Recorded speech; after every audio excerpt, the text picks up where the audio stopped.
Radhe Radhe everyone. दोस्तों, आप सभी का मेरे चैनल नैन्सी शुभम ऑफिशियल में बहुत बहुत स्वागत है। आज की इस वीडियो में मैं आपको सुनाने जा रही हूँ सकट चौथ तिलकुटा चौथ की पौराणिक व्रत कथा देवरानी जेठानी की कहानी। 29 जनवरी 2024 को सकट चौथ आने वाली है। दोस्तों, आइए शुरू करते हैं सकट चौथ की व्रत कथा। एक शहर में देवरानी जेठानी रहती थीं। देवरानी गरीब थी और जेठानी अमीर थी। देवरानी हमेशा गणेश जी का पूजन और व्रत करती थी। देवरानी का पति जंगल से लकड़ी काटकर बेचता था।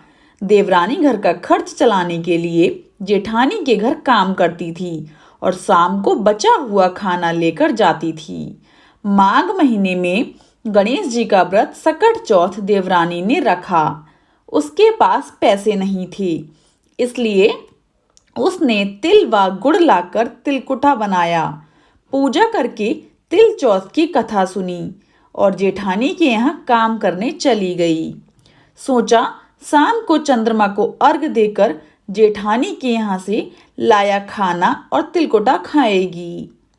शाम को जब जेठानी के घर खाना बनाया तो उसके जेठानी का व्रत होने के कारण सभी ने खाना खाने से मना कर दिया।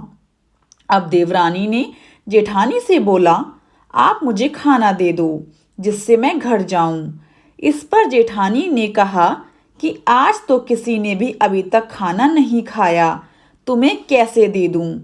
तुम सवेरे ही बचा हुआ खाना ले जाना।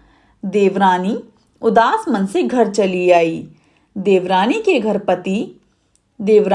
घर पर पति बच्चे सब आस लगाए बैठे थे कि आज तो त्योहार है, इसलिए कुछ पकवान आदि खाने को मिलेगा। लेकिन जब बच्चों को पता चला कि आज तो रोटी भी नहीं मिलेगी तो बच्चे रोने लगे। उसका पति भी क्रोधित हो गया और कहने लगा कि दिन भर काम करने के बाद भी वह 2 रोटियां नहीं ला सकती। वह बेचारी गणेश जी को याद करती हुई रोते रोते पानी पीकर सो गई। उस दिन सकट माता बुढ़िया माता का रूप धरकर देवरानी के सपने में आईं और कहने लगीं, सो रही है या जाग रही है? वह बोली, कुछ सो रही हूँ, कुछ जाग रहे हैं। बुढ़िया बोली, भूख लगी है, खाने के लिए कुछ दे। देवरानी बोली, क्या दूं? मेरे घर में तो अन्न का एक दाना भी नहीं है। जेठानी बचा खुचा खाना दे देती थी, आज वो भी नहीं मिला। पूजा का बचा हुआ तिलकुटा छीके में पड़ा है, वही खा लो। सकट माता ने तिलकुटा खाया और उसके बाद कहने लगी, निमटाई लगी है, कहाँ निमटें? उसने कहा, ये खाली झोपड़ी है, आप कहीं भी जा सकती हो, जहाँ इच्छा हो वहाँ निमट लो। फिर सकट माता बोली, अब कहाँ पोछूं? अब देवरानी को बहुत गुस्सा आया कि उन्हें कब से परेशान किया जा रहा है। सो वो बोली कि मेरी साड़ी से पोंछ लो। देवरानी जब सुबह उठी तो यह देखकर हैरान हो गई कि पूरा घर हीरों और मोतियों से जगमगा उठा है। उस दिन देवरानी जेठानी के घर काम करने नहीं गई। जेठानी ने कुछ देर तो राह देखी, फिर बच्चों को देवरानी को बुलाने भेज दिया। जेठानी ने सोचा कल खाना नहीं दिया था, इसलिए शायद देवरानी बुरा मान गई होगी। बच्चे बुलाने गए। देवरानी ने कहा कि बेटा, बहुत दिन तेरी माँ के यहाँ काम कर लिया। बच्चों ने घर जाकर माँ से कहा कि चाची का पूरा घर हीरों और मोतियों से जगमगा उठा है। जेठानी दौड़कर देवरानी के पास आई और पूछा कि यह सब कैसे हो गया। देवरानी ने उसके साथ जो हुआ वह सब कह डाला। उसने भी वैसा ही करने की सोची।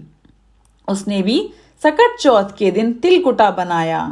रात को सकट माता उसके भी सपने में आई और बोली, भूख लगी है, मैं क्या खाऊं? जेठानी ने कहा कि आपके लिए छीके में रखा है, फल और मेवे भी रखे हैं, जो चाहें खा लो। सकट माता बोली, अब निपटे कहाँ? जेठानी बोली, मेरे इस महल में कहीं भी निपट लो। फिर उन्होंने बोला कि अब पोंछूं कहाँ? जेठानी बोली, कहीं भी पोंछ लो। सुबह जब जेठानी उठी तो घर में बदबू, गंदगी के अलावा कुछ नहीं था। हे सकट माता, जैसे आपने देवरानी पर कृपा की वैसे सभी पर करना।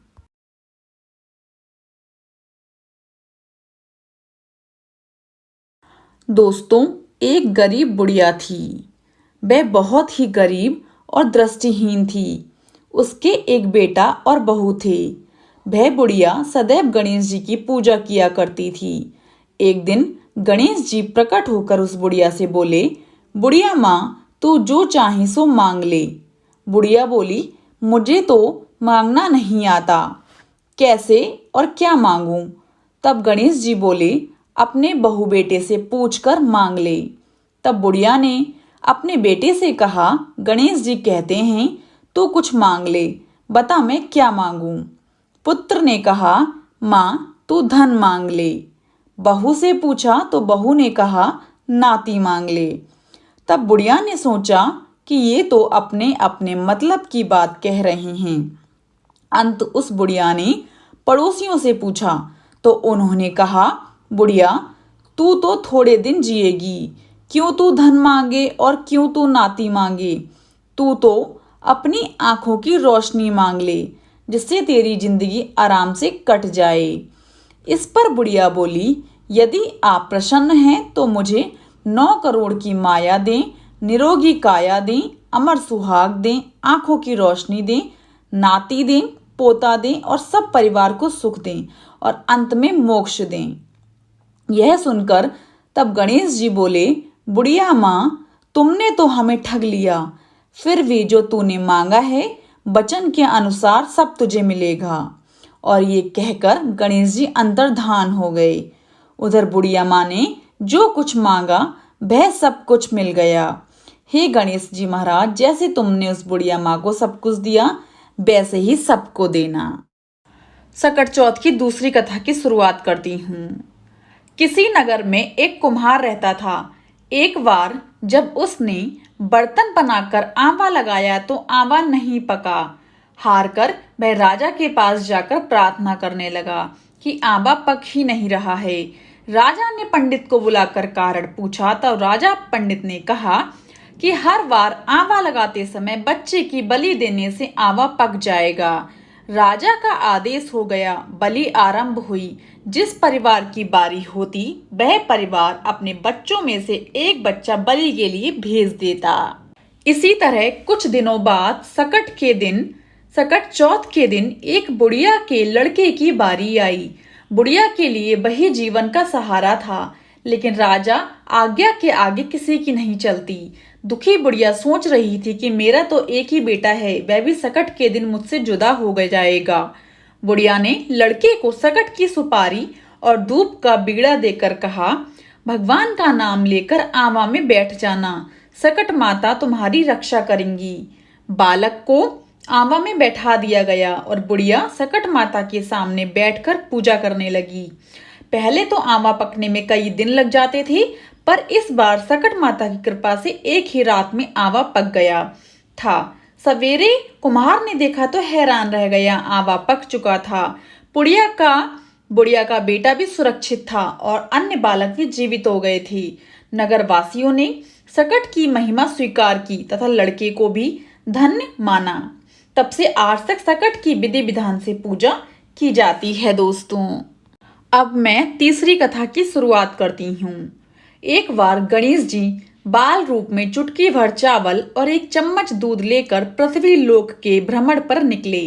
वे सबसे ये कहते घूम रहे थे, कोई मेरी खीर बना दे, कोई मेरी खीर बना दे। लेकिन सबने उनकी बात पर ध्यान नहीं दिया। तभी एक गरीब बुढ़िया उनकी खीर बनाने के लिए तैयार हो गई। इस पर गणेश जी ने घर का सबसे बड़ा बर्तन चूल्हे पर चढ़ाने के लिए कहा। बुढ़िया ने बाल लीला समझते हुए घर का सबसे बड़ा भगोना उस पर चढ़ा दिया। गणेश जी के दिए चावल और दूध भगोने में डालते ही भगोना भर गया। इस बीच गणेश जी वहां से चले गए और बोले, अम्मा जब खीर बन जाए तो मुझे बुला लेना, पीछे से बुढ़िया के बेटे की बहू ने एक कटोरी खीर चुरा कर खा ली और एक कटोरी खीर छिपाकर अपने पास रख ली। अब जब खीर तैयार हो गई तो बुढ़िया माई ने आवाज लगाई, आजा रे गणेश, खीर खा ले। तभी गणेश जी वहां पहुंच गए और बोले कि मैंने तो खीर पहले ही खा ली। तब बुढ़िया ने पूछा कि कब खाई, तो वे बोले कि जब तेरी बहू ने खाई तभी मेरा पेट भर गया। बुढ़िया ने इस पर माफी मांगी। इसके बाद जब बुढ़िया ने बाकी बची खीर का क्या करें इस बारे में पूछा गणेश जी से, तो गणेश जी ने उसे नगर में बांटने को कहा और जो बचे उसे अपने घर की जमीन गड्ढा करके दबा दें। अगले दिन जब बुढ़िया उठी तो अपनी झोपड़ी महल में बदली हुई और खीर के बर्तन सोने जवाहरातों से भरे मिले। गणेश जी की कृपा से बुढ़िया का घर धन दौलत से भर गया। हे गणेश जी भगवान, जैसे बुढ़िया को सुखी किया वैसे सभी को खुश रखना। सकट चौथ की चौथी कथा की शुरुआत करते हैं दोस्तों। एक बार महादेव जी पार्वती जी के साथ नर्मदा के तट पर गए, जहां पार्वती जी ने महादेव जी के साथ चौपड़ खेलने की इच्छा व्यक्त की। तब शिव जी ने कहा, लेकिन हमारी हार जीत का साक्षी कौन होगा? पार्वती जी ने तुरंत वहां की घास के तिनके बटोर कर एक पुतला तैयार किया और उसमें प्राण प्रतिष्ठा कर दी और उससे कहा, बेटा हम चौपड़ खेलने जा रहे हैं, अतः खेल के अंत में तुम ही हमारी हार जीत के साक्षी होकर बताओगे कि हमसे कौन जीता, हम में से कौन हारा। इस तरह से खेल आरंभ हुआ। दैव योग से तीनों बार पार्वती जी ही जीत गईं। जब उस बालक से हार जीत का निर्णय कराने की बारी थी तो उसने महादेव जी को विजयी बता दिया। पार्वती जी क्रोधित हो गईं और उसे एक पांव से लंगड़ा होने और वहां के कीचड़ में पड़ा रहकर दुख भोगने का श्राप दे दिया। बालक ने विनम्रता पूर्वक माता से कहा, हे माँ, मुझे अज्ञानवश ऐसा हुआ है, मुझे क्षमा करें तथा श्राप से मुक्ति पाने का उपाय बताएं। तब ममता रूपी माता पार्वती को उस पर दया आ गई और वे बोली, यहाँ नाग कन्याएं गणेश पूजन करने के लिए आएंगी, उनके उपदेश से तुम गणेश व्रत करके मुझे प्राप्त करोगे। एक साल बाद वहां नाग कन्याएं गणेश पूजन के लिए आईं। नाग कन्याओं ने उस बालक को गणेश व्रत करने की विधि बताई। तब बालक ने 21 दिन तक श्री गणेश जी का व्रत किया। गणेश जी ने प्रसन्न होकर उस बालक को दर्शन देकर कहा, मैं तुम्हारे व्रत से प्रसन्न हूं, इसलिए मनोवांछित वर मांगो। बालक बोला, भगवान मेरे पांव में इतनी शक्ति दे दो कि मैं कैलाश पर्वत पर अपने माता पिता के पास पहुंच सकूं। गणेश भगवान तथास्तु कहकर अंतर्धान हो गए। बालक कैलाश में भगवान शिव के चरणों में पहुंच गया। शिव जी ने उससे वहां तक पहुंचने के साधन के बारे में पूछा। तब बालक ने सारी बात शिव जी को बता दी। उधर माता पार्वती उसी दिन से अप्रसन्न होकर शिव जी से भी विमुख हो गई थीं। इसलिए भगवान शंकर ने भी बालक की तरह 21 दिन तक गणेश जी का व्रत किया, जिसके प्रभाव से पार्वती का मन स्वयं ही महादेव जी से मिलने का हुआ और वे वापस आ गईं। वहां पहुंचकर पार्वती ने पूछा, भगवान आपने ऐसा क्या उपाय किया जिससे मैं आपके पास भागी भागी आ गई हूँ? शिव जी ने माता को गणेश व्रत का बताया। तब माता पार्वती ने भी अपने पुत्र कार्तिकेय से मिलने की इच्छा से 21 दिन प्रयत्न 21 की संख्या में दूर्वा, पुष्प तथा लड्डुओं से गणेश जी का पूजन किया। व्रत के परिणाम स्वरूप 21वें दिन कार्तिकेय स्वयं ही पार्वती जी से मिलने के लिए आ गए। फिर उन्होंने भी मां के मुख से इस व्रत का महात्म सुनकर व्रत किया। दोस्तों, सकट चौथ की 5वीं कथा की शुरुआत करती हूँ। दोस्तों, पौराणिक कथा के अनुसार एक बार देवतागण संकट में घिरे हुए थे। सभी देवता कैलाश पर्वत पर भगवान शिव की शरण में पहुंचे। वहां पर भगवान गणेश और कार्तिकेय जी उपस्थित रहे। भगवान भोलेनाथ ने अपने पुत्रों कार्तिको और गणेश से पूछा कि तुम दोनों में से कौन देवताओं के संकट को दूर करेगा। दोनों ने ही कहा कि वे देवताओं के संकट से उबार सकते हैं, वे देवताओं के संकट को उबार सकते हैं। भगवान महादेव ने कहा कि तुम दोनों में से जो पहले धरती की परिक्रमा करके आएगा उसे ही देवताओं के संकट को दूर करने का अवसर मिलेगा। यह सुनते ही कार्तिकेय मोर पर सवार होकर पृथ्वी की परिक्रमा करने चल दिए। गणेश जी का वाहन मूषक था और उससे पृथ्वी की परिक्रमा जल्दी कर पाना संभव नहीं था। गणेश जी ने अपने माता पिता की परिक्रमा करनी शुरू कर दी। 7 बार परिक्रमा करने के बाद वे अपने माता पिता को प्रणाम करके एक तरफ खड़े हो गए। कुछ देर में कार्तिकेय वहां आ गए और स्वयं को विजेता बताने लगे। तब शिव जी ने गणेश जी से पूछा कि उन्होंने पृथ्वी की परिक्रमा करने की जगह माता पिता की परिक्रमा क्यों की। गणेश जी ने कहा कि माता पिता के चरणों में समस्त लोक होता है। यह सुनकर भगवान से प्रसन्न हुए और गणेश जी को विजय घोषित किया और गणेश जी को देवताओं के संकट दूर करने का आदेश दिया। गणेश जी को आशीर्वाद दिया कि जो व्यक्ति चौथ के दिन व्रत रखकर तुम्हारी पूजा करेगा और चंद्रमा को अर्घ्य देगा, उसके सभी संकट दूर होंगे और पाप मिटेंगे। इसके साथ ही उसे पुत्र, धन, सुख, समृद्धि आदि की प्राप्ति होगी। दोस्तों, सकट चौथ की छठी कथा की शुरुआत करती हूँ। दोस्तों, सकट चौथ की पौराणिक कथा के अनुसार एक नगर में एक साहूकार और एक साहूकारनी रहते थे। वह धर्म पुण्य को नहीं मानते थे, इसलिए उनकी कोई संतान नहीं थी। एक दिन साहूकारनी अपने पड़ोसी के घर गई। उस दिन सकट चौथ का त्योहार था। वहां पड़ोसन सकट चौथ की पूजा करके कहानी सुना रही थी। साहूकारनी ने पड़ोसन से पूछा, ये तुम क्या कर रही हो बहन? तब पड़ोसन ने कहा कि आज चौथ का व्रत है, आज सकट चौथ का व्रत है, इसलिए कहानी सुना रही हूँ। तब साहूकारनी बोली, इस व्रत को करने से क्या होता है बहन? तब पड़ोसन ने उसे बताया कि इस व्रत को करने से अन्य धन, सुहाग, पुत्र सब कुछ प्राप्त होता है। फिर साहूकारनी ने पूछा, यदि मेरा गर्भ रह जाए तो मैं 1.25 सेर तिलकुट करूंगी और चौथ का, सकट चौथ का व्रत करूंगी। भगवान गणेश की कृपा से साहूकारनी गर्भवती हो गई। फिर वह बोली कि मेरे लड़का हो जाए तो मैं 2.5 सेर तिलकुट करूंगी।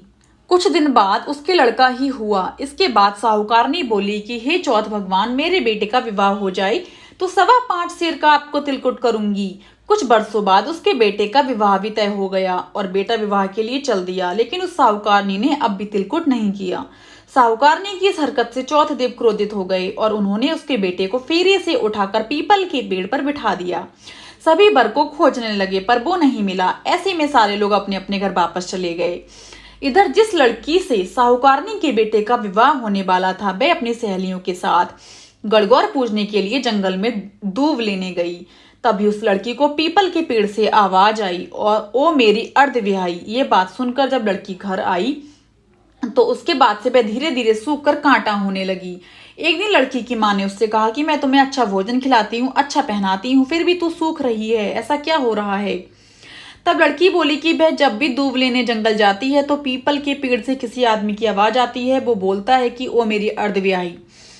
उस लड़के ने मेहंदी लगा रखी है, सेहरा भी बांध रखा है। तब उसकी माँ पीपल के पेड़ के पास गई और उसने देखा ये तो जमाई ही है। तब लड़की की माँ ने जमाई से कहा, यहाँ क्यों बैठे हो? मेरी बेटी को तुमने अर्धविहाई कर दी और अब क्या लोगे मुझसे? साहूकारनी का बेटा बोला, मेरी माँ ने चौथ का तिलकुट बोला था लेकिन उसमें नहीं किया, इसलिए चौथ देवता ने नाराज होकर यहाँ बैठा दिया। यह सुनकर लड़की की माँ साहूकारनी के घर गई और उसने साहूकारनी से पूछा कि तुमने सकट चौथ का कुछ बोला था क्या बहन?